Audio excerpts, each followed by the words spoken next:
Bang Slipi ingin mempresentasikan proyek kami yang berjudul Trinitas.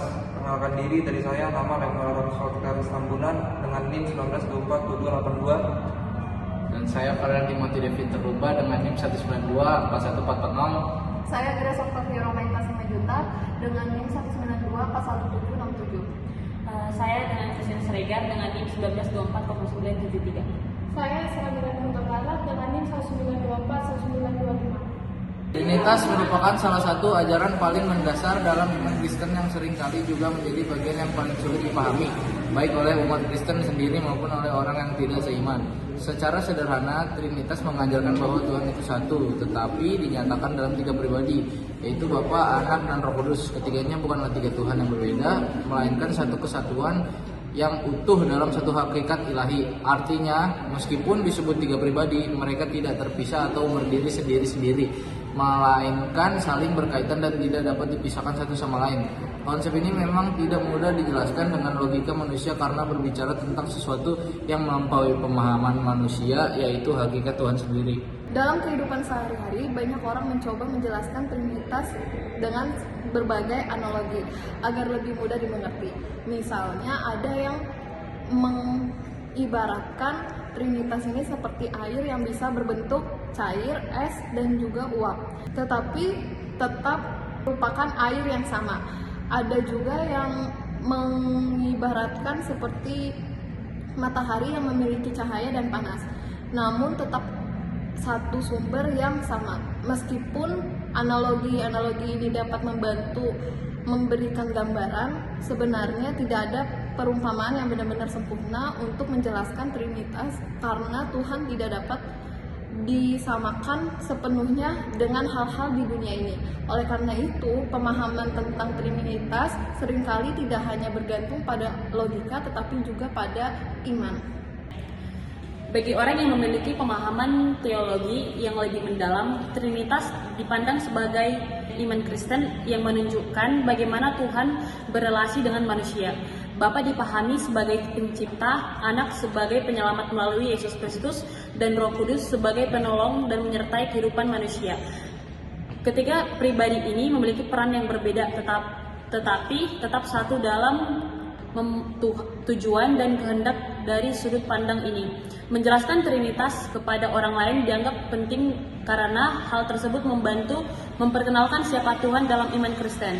Namun, penyampaiannya harus dibuka dengan bijaksana agar tidak menimbulkan kesalahpahaman atau perdebatan yang tidak perlu. Di sisi lain, ada juga pandangan yang lebih sederhana dari orang awam yang melihat Trinitas sebagai satu Tuhan dengan tiga cara kerja atau tipe bentuk kehadiran. Bagi mereka, yang terpenting bukanlah memahami secara mendalam konsepnya, melainkan mempercaya dan menjalani ajaran tersebut dalam kehidupan sehari-hari. Mereka cenderung berpendapat bahwa menjelaskan Trinitas kepada orang yang tidak seiman tidak harus dilakukan secara mendalam, melainkan cukup garis besar saja, dan itu pun jika memang diperlukan. Selain itu, ada pula orang yang lebih menekan pada pentingnya toleransi dalam kehidupan beragama. Mereka beranggapan bahwa setiap orang memiliki keyakinan masing-masing, sehingga tidak perlu menjelaskan atau membahas ajaran seperti Trinitas kepada orang yang tidak seiman. Menurut mereka, yang lebih penting adalah menjaga hubungan baik, saling menghormati, dan hidup berdampingan secara damai tanpa harus memperdebatkan perbedaan keyakinan. Dalam pendapatan ini, penjelasan tentang Trinitas bukanlah sesuatu yang wajib disampaikan kepada semua orang, melainkan sesuatu yang bersifat pribadi dalam lingkup komunitas yang seiman. Sementara itu, ada juga pandangan yang kritis dan reflektif yang melihat Trinitas sebagai konsep yang kompleks dan seringkali menimbulkan pertanyaan, terutama ketika dijelaskan kepada orang yang tidak seiman. Mereka berpendapat bahwa tidak semua situasi cocok untuk membalas hal ini, karena bisa saja menimbulkan kebingungan atau bahkan kesalahpahaman. Oleh karena itu, menurut mereka penting untuk mempertimbangkan konteks, tujuan, dan kesiapan lawan bicara sebelum menjelaskan Trinitas. Jika tujuannya adalah untuk berbagi pengetahuan dan membangun dialog yang sehat, maka penjelasan bisa dilakukan. Namun, jika berpotensi menimbulkan konflik, mungkin lebih baik untuk melaksanakan pembahasan tersebut. Secara keseluruhan, menjelaskan Trinitas kepada orang yang tidak seiman adalah hal yang bisa dianggap penting, tetapi tidak selalu harus dilakukan dalam setiap situasi. Yang terpenting adalah bagaimana cara menyampaikannya. Penjelasan harus dilakukan dengan sikap yang baik, yang bijak, penuh rasa hormat, dan tidak melaksanakan keyakinan kepada orang lain. Dalam kehidupan yang beragama seperti sekarang ini, kemampuan untuk saling memahami dan menghargai perbedaan menjadi yang sangat penting. Dengan demikian, penjelasan tentang Trinitas hanya menjadi sarana untuk berbagai iman, tetapi juga dapat menjadi kesempatan untuk membangun dialog yang baik antara sesama manusia. Namun bagi orang yang aktif dalam kegiatan pelayanan atau penyebaran ajaran, menjelaskan Trinitas memiliki makna yang berbeda. Mereka melihatnya sebagai bagian dari tanggung jawab untuk berbagi iman kepada orang lain. Dalam hal ini, Trinitas bukan hanya sekedar konsep, tetapi merupakan bagian dari kesaksian tentang bagaimana mereka mengenal Tuhan. Oleh karena itu, mereka menganggap penting untuk menjelaskan Trinitas kepada orang yang tidak seiman, tetapi tetap dengan cara yang penuh kasih, tidak memaksa dan menghargai kebiasaan orang lain untuk menerima atau menolak penjelasan tersebut. Kasih yang terindah,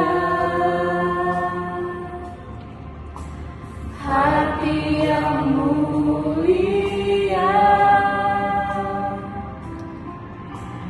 hanya ku temukan di dalammu, Yesusku. Pujian dari hatiku selalu di setiap waktuku, tiada pernah berubah kasihku. Karya terbesar dalam hidupku, pengorbananmu yang selamatkanku.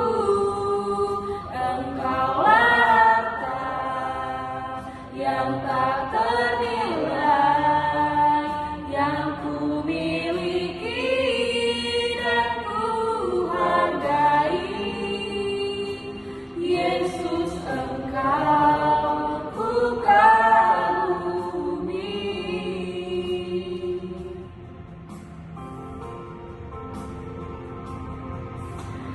Kasih yang terindah, hati yang mulia, hanya ku temukan di dalammu, Yesusku. Pujian dari hatiku selalu di setiap waktuku, tiada pernah berubah kasihku. Karya terbesar dalam hidupku, pengorbananmu yang selamatkanku. Engkaulah harta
sekian dari kelompok kami cabang UBSI cabang Selipi. Kurang lebihnya mohon maaf. Sekian dan terima kasih.